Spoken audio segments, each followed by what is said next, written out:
The President's Office, through the Department of National Honors and Awards, has engaged the district leaders and community in Kabale District on the proper procedures for nominating individuals for National Honors and Awards program. The initiative aims to educate citizens about the importance and categories of national awards, recognizing outstanding achievements in various fields. The rewards are in the form of orders, medals, and decorations, which are given to individuals after proposals of honors and awards from the ministries, departments, agencies of government, non-governmental and corporate organizations, which are submitted in the field of civil and military sector, academia, culture, media, religion, sports, industry, among others, to the Chancery, which is the permanent custodian and administrator of Uganda's national honors. Addressing Kabale District leaders and the community at the Kabale District headquarters, Tony Mulambe, the Principal Assistant Secretary of the Department of Chancery, highlighted some of the categories of honors and awards being medals for civilians, military personnel, prison service, Uganda Police Force, and Uganda People's Defense Forces. Giving out these honors, national honors, are in different categories. We have the medals that are given to the citizens, those are civilians, and then we have the national honors, which are given specifically to the people in the military. We have the prisons, we have the Uganda Police Force, and then the Uganda People's Defense Forces. He added that Uganda Prison Services Medal are to be included in the National Honors and Awards Act following the approval from the Office of the Solicitor General. Some time back, Uganda Prison Services came up with their own medals also, so that they are also recognized for the different distinct service. So they were able to come up with different categories of medals, but before that, these medals were not in the National Honors and Awards Act.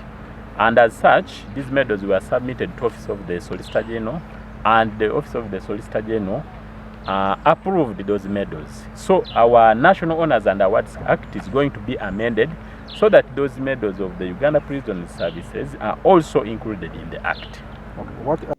Mulambe also urged the district leaders to sensitize the public and serve as role models to the community, and emphasized clear criteria for nominating national achievers, emphasizing personal acquaintance and merit-based selection.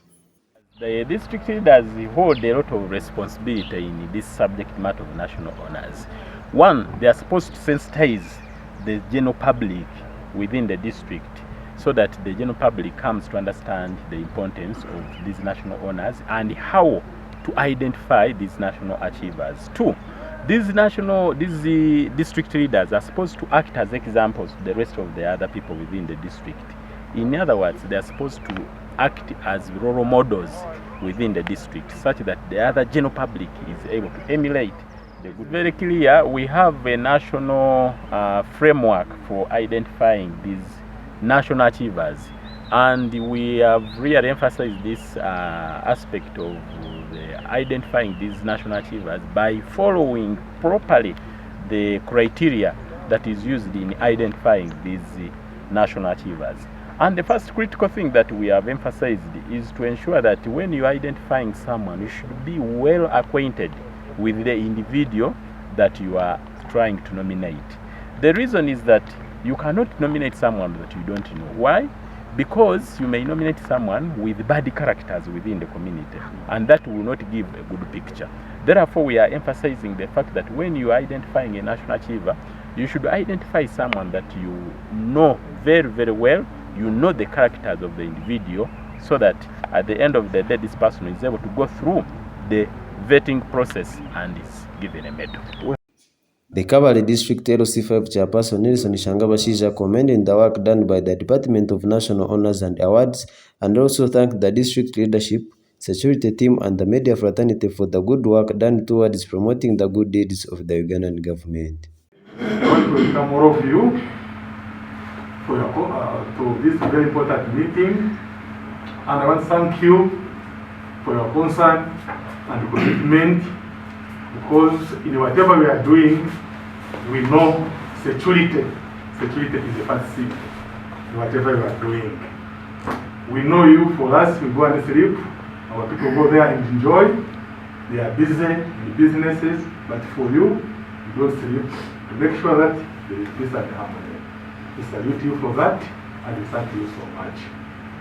And thirdly, I want to thank the district team, the team members. I want to thank and welcome the media fraternity, especially those who are talking about good achievements done by NRM government. All of us here, we are fulfilling NRM manifesto, and for us, everyone here is benefiting from the fruits of NRM. Journalists, me as a person, everyone.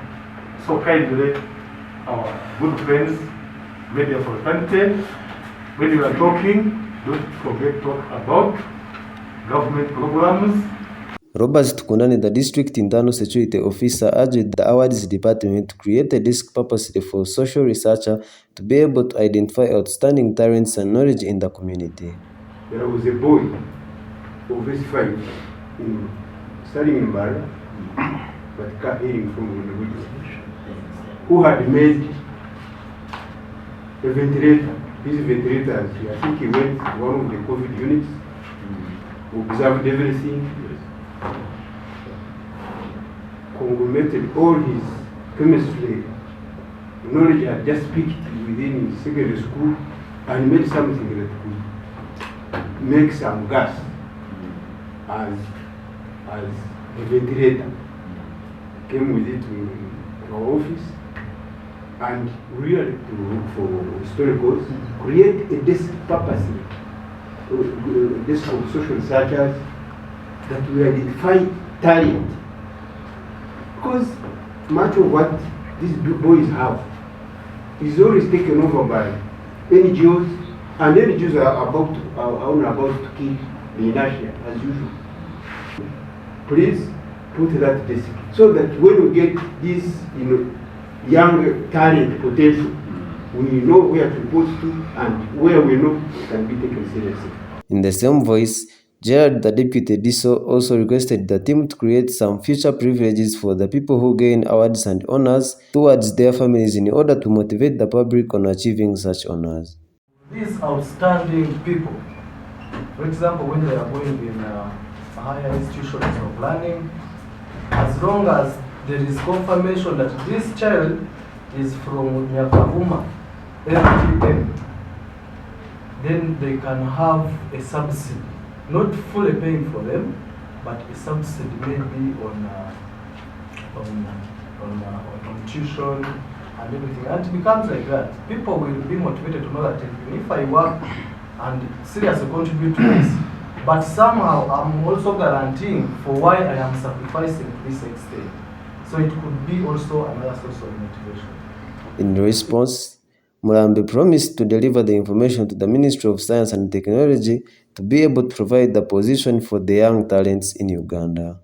With the Ministry of Science and Technology, because it is the ministry responsible for innovation, so we will deliver this information to the ministry, and then the ministry will be able to give a position on the matter.